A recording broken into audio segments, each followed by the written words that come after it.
Everyone. Welcome to today's New York City Council hearing of the Subcommittee on Landmarks, Public Sightings, and Dispositions. At this time, can everyone please silence your cell phones? If you wish to submit testimony, you may send it to landusetestimony@council.nyc.gov. Again, that's landusetestimony@council.nyc.gov. If you wish to testify in today's hearing, you can go up to the sergeant's desk and fill out a testimony slip. Thank you for your cooperation. Chair, we are ready to begin.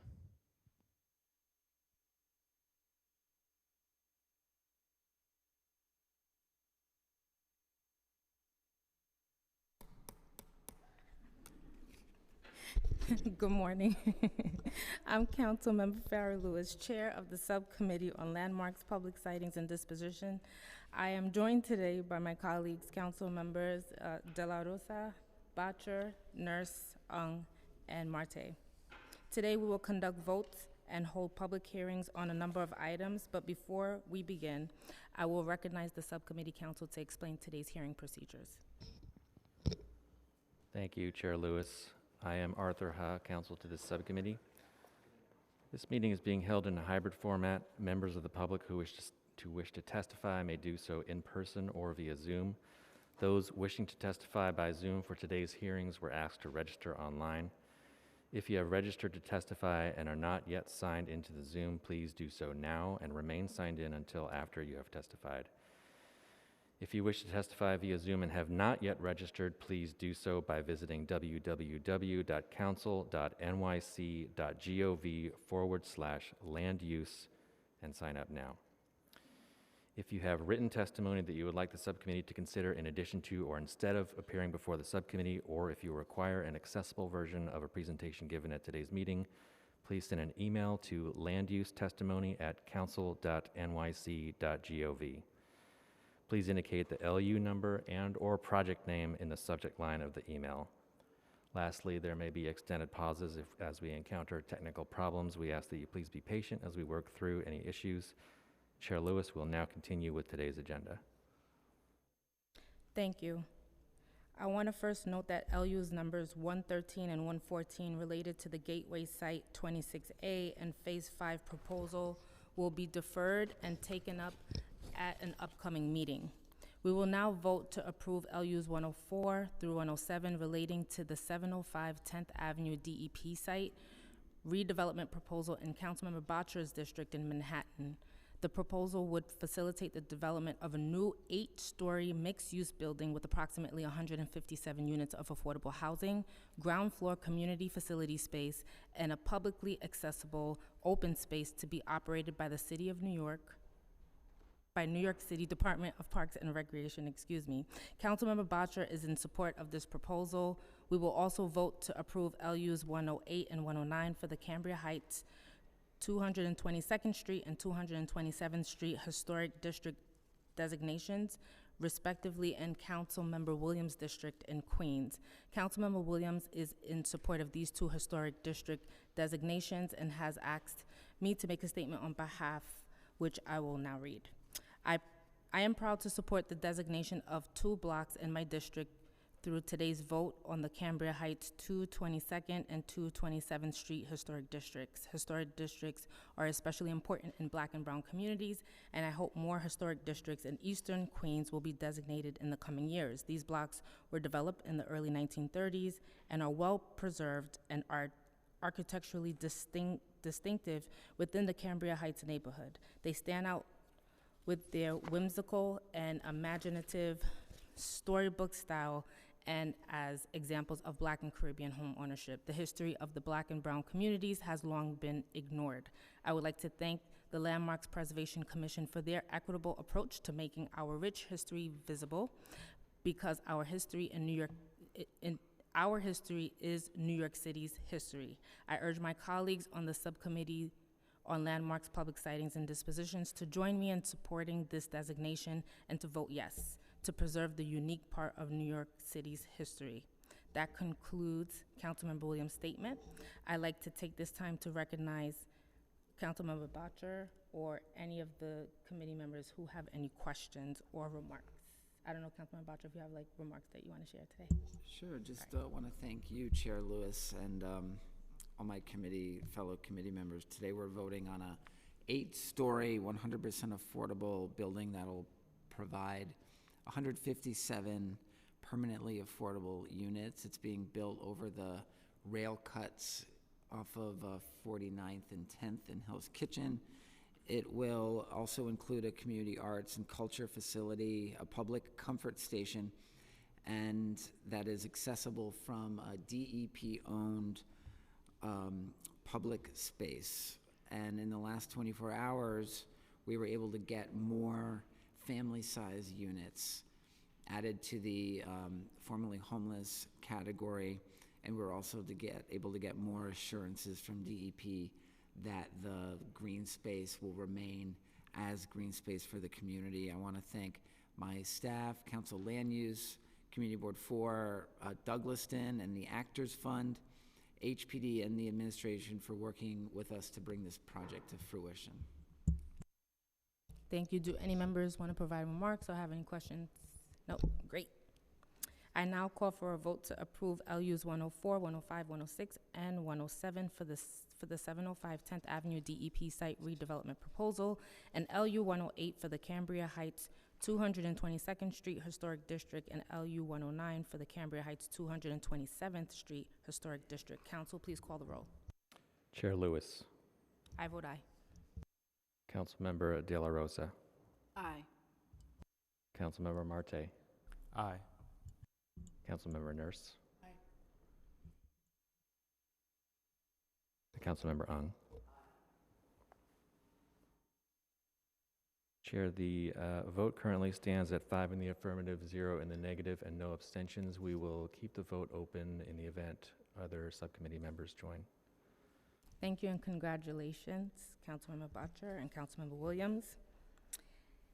I now open a public hearing on LUs 119 through 124, covering a number of applications put forth by HPD and relating to property in the Bronx Council districts represented by Chair Riley and Councilmember Stevens and Councilmember Sanchez. We will be holding simultaneous hearings for 3 projects, all being put forth by HPD in coordination with the same development team as part of a scattered site project and being financed together. As an overview, the 3 projects known as Morris Heights NCP under LUs 119 and 120, Morrisania Open Door under LUs 121 and 122, and Morrisania Claremont Village Open Door under LUs 123 and 124, each include requests for UDAP designation and project approvals, as well as approval for the disposition of city-owned property, as well as a real property tax exemption pursuant to Article 11 of the Private Housing Finance Law. In addition, the Morrisania Claremont Village Open Door project also seeks approval for UDAP tax exemptions. We'll be hearing combined testimony from the project team breaking down these 3 projects. But I just want to note in closing that in total, the projects will facilitate the development of up to 75 units in a mix of affordable home ownership and rental units across the sites. And now we will hear a comprehensive presentation from the project team from all 3 projects, and then we'll go into questions as needed from the affected members, project by project. This is complicated. That's what all that means. There are a lot of details to go over here, and I just want to remind everyone, as appropriate, to be clear about which sites or projects are being addressed, whether it's through subcommittee questions and discussions or through public testimony. With that, I also want to remind everyone that's wishing to testify remotely on these items, if you have not already done so, you must register online, and you may do that now by visiting our council website at council.nyc.gov/land use. At this time, I would now like to take a moment to acknowledge all my colleagues, council members, Stevens, who is remote, Sanchez, and Riley, if any of them are available to provide remarks at this time. Yes, I would like to provide remarks. Councilmember Yes, Stevens. All right, you can start, Councilmember. Good morning, everyone. I wanted to make sure that I stopped in just to say how strongly I support this project, especially throughout the Bronx. You know, this is about diversity, and often we don't have options of home ownership in my district. This project, although all of it is not in my district, the bulk of it is in my district, and this would provide co-ops and two-family homes, which is desperately needed in my community, and promote home ownership, which leads to generational wealth. I also want to just give a special shout out because not only is this project being led by a woman developer, which I also think is also important that we continue to make sure that we have diversities of the developers that we're working in a partnership. I believe HPD has done a great job with like working with me to help me understand this project and all the things. So I'm really excited about this. This is something that's been working for a very long time, was part of the Jerome Reavenue districting. And so just want to shout out to my predecessor who worked really hard to promote home ownership in this district. And now we are seeing it come to fruition. And I am in full support of this project. Thank you. Thank you, Council Member. Council, if you could call the first panel for this item.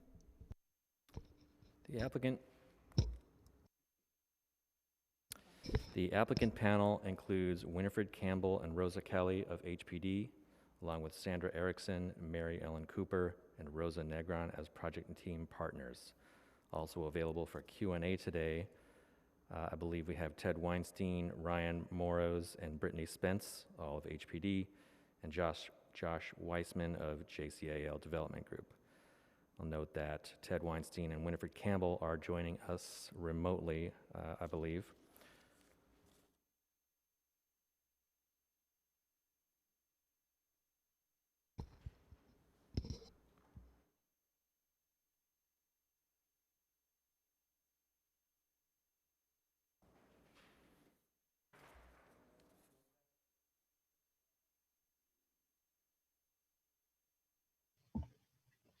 This is Winifred Campbell.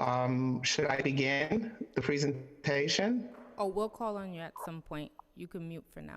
Okay, thank you. All right, thank you. Council, please administer the affirmation.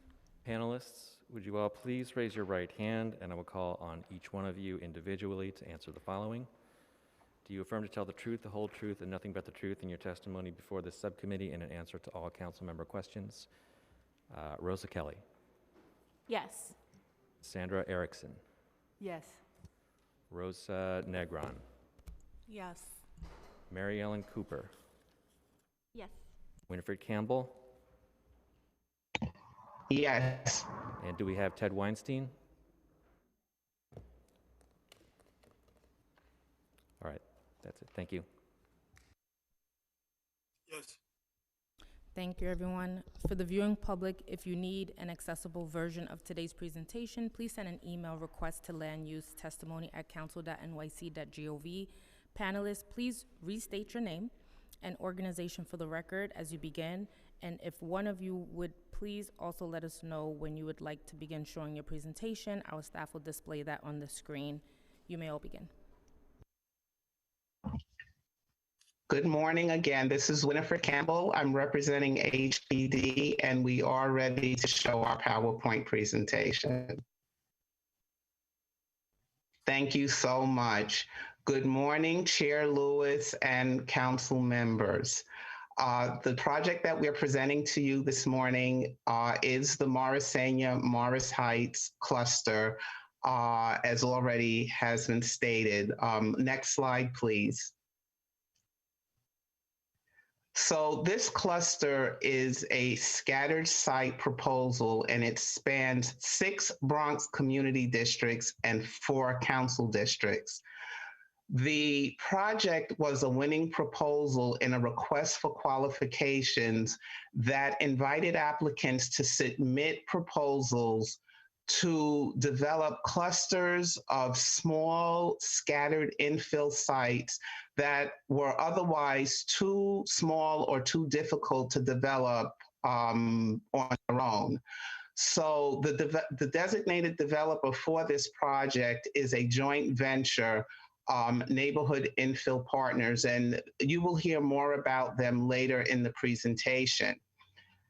as mentioned by the chair, the land use actions that are necessary for this cluster are urban development action area designation and urban development action area project approvals, the disposition of city-owned land, and the approval of Article 11 and UDAP tax exemptions.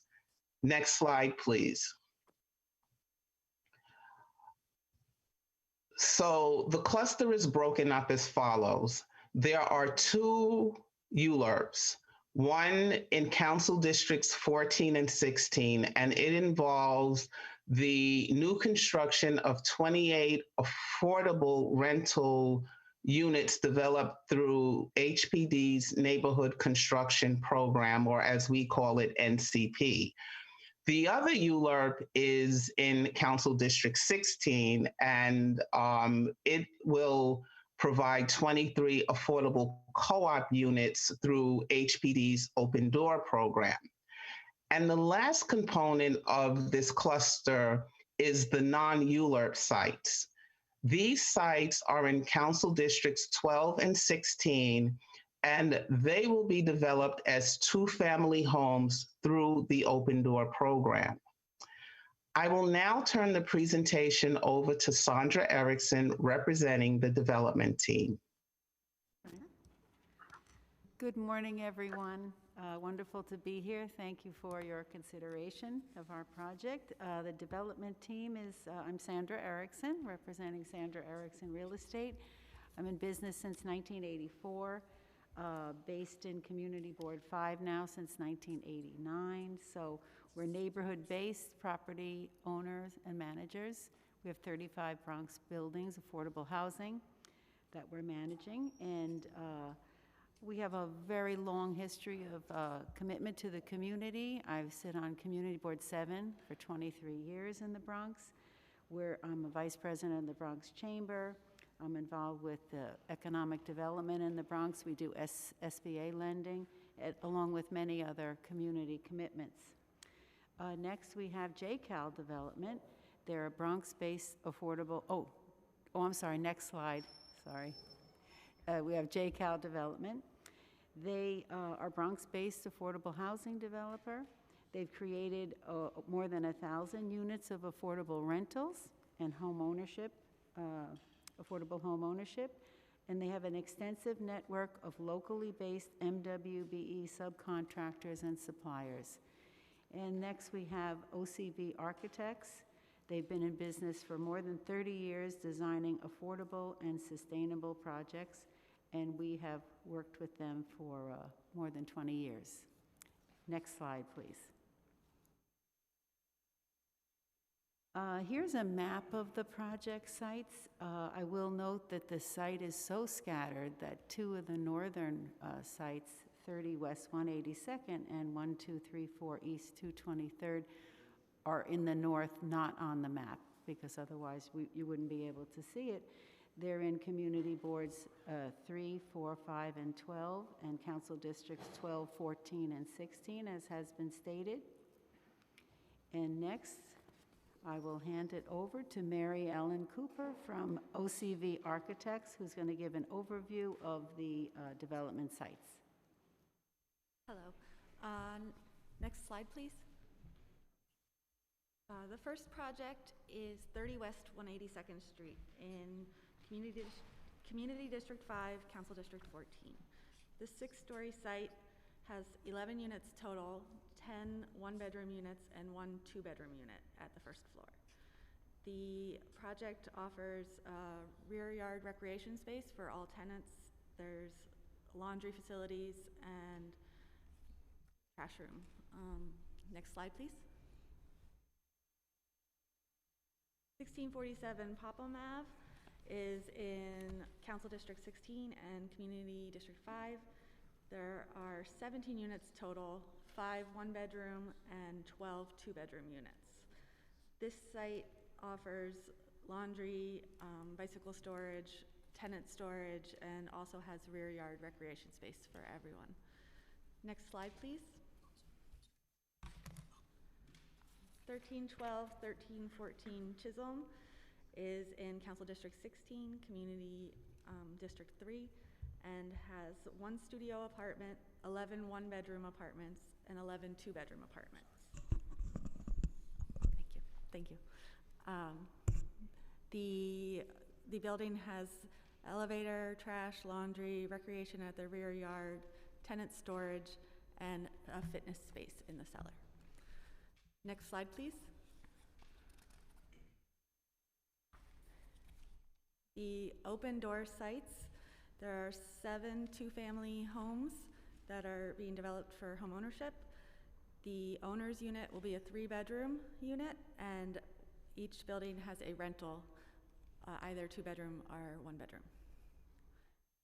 These are in Council Districts 12, 14, and 16, and Community Districts 2, 3, 4, 5, 7, and 12. Next slide, please.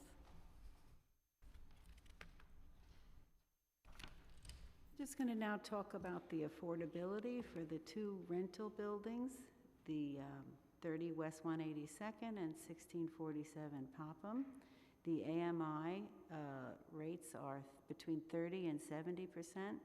The maximum incomes, $27,000 to $64,000, and the rents are between $577 and $1,578. And next I'm going to introduce Rosa Negron from Neighborhood Restore, Restored Homes, who will discuss the affordability of the co-op units. Good morning and thank you. My name is Rosa Negron with Neighborhood Restore, Restored Homes, HDFC. We will be managing the marketing for these affordable co-ops. The buildings are composed of 22 affordable units, 1 studio unit, 10 one-bedroom, 11 two-bedroom, and 1 is for the super. The target for these, the target income is 80% AMI, with the sales prices for the studio currently at $249,779. The 1-bedrooms are $304,660. The 2-bedrooms would be approximately $348,612. With a down payment calculated at 5% of each of the sales prices, we imagine the costs would be about $1,700 to $2,600 a month. Next slide, please.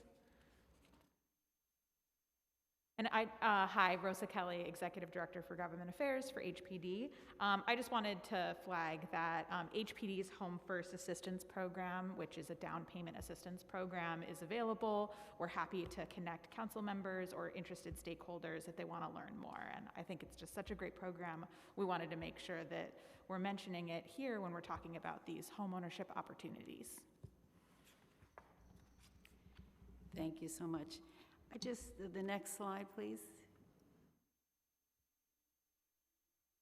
Is the affordability for the 2-family homes. A couple of points. These homes must be owner-occupied. It has to be a first-time home buyer. The home buyer is at 80% AMI, as well as the tenant that rents the other apartment. The sales price are between $471,000 and $530,000.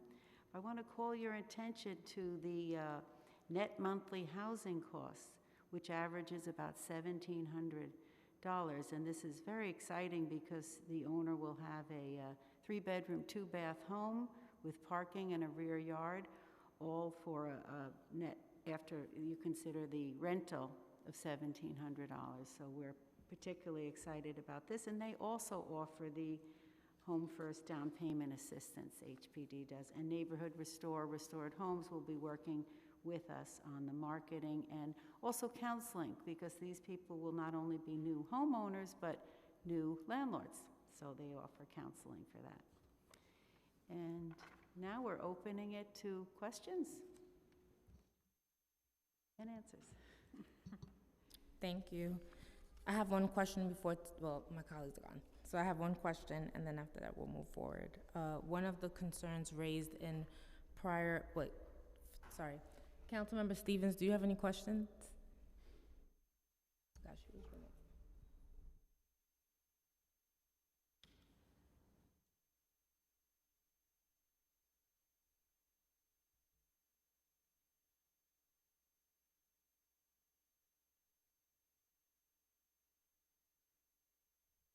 All right, she stepped out.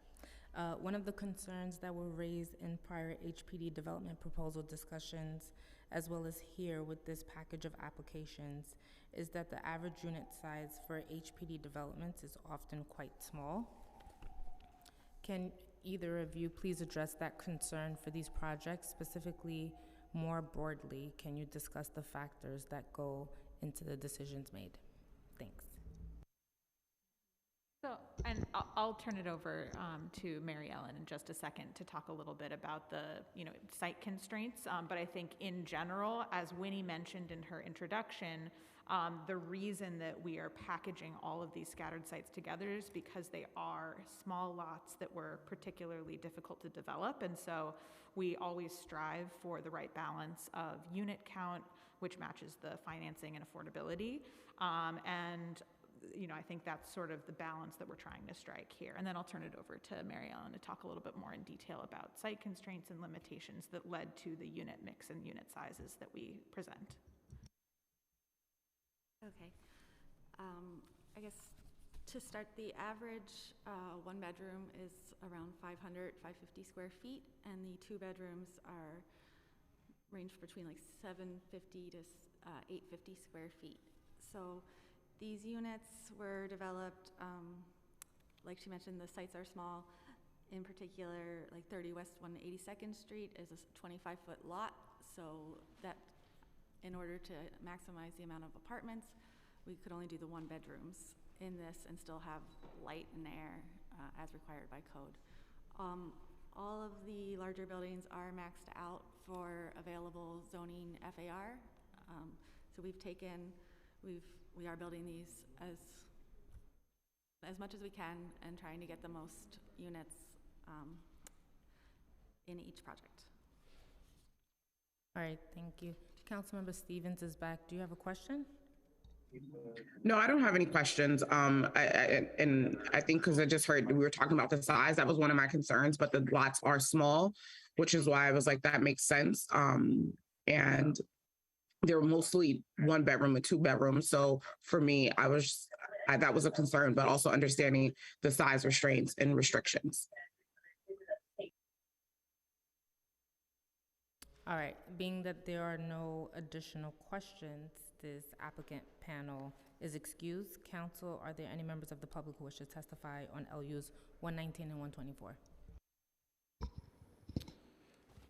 Madam Chair, we'll check with our staff, our remote coordination staff, to see if there are any witnesses. And if there's anyone here with us today in the committee room who wishes to testify, please see one of the sergeants at arms to complete a speaker card.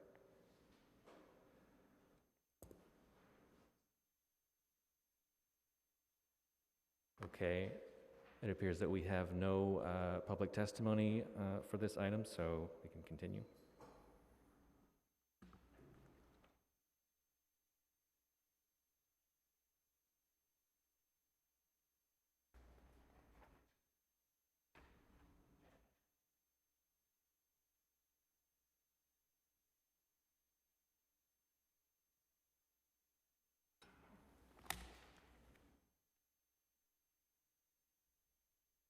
All right, being that there are no members of the public who wish to testify on LUs 119 and 124 relating to the Morris Heights NCP, Morrisana Open Door and Morrisana Claremont Village Open Door proposals, the public hearing is now closed and the items are laid over. I will hand it over to council now. Thank you, Madam Chair. To just recap and announce the vote from today, the items were adopted by a vote of 5 in the affirmative, 0 in the negative, no abstentions, and they will be referred to the full Land Use Committee. Thank you. That concludes today's business. I want to remind you that if you have written testimony on today's items, you may submit it to landusetestimony@council.nyc.gov. Please indicate the LU number or the project name or project address in the subject heading. I would like to thank members of the public, my colleagues, subcommittee council, and land use staff, and the Sergeant at Arms for participating in today's hearing. This meeting is hereby adjourned.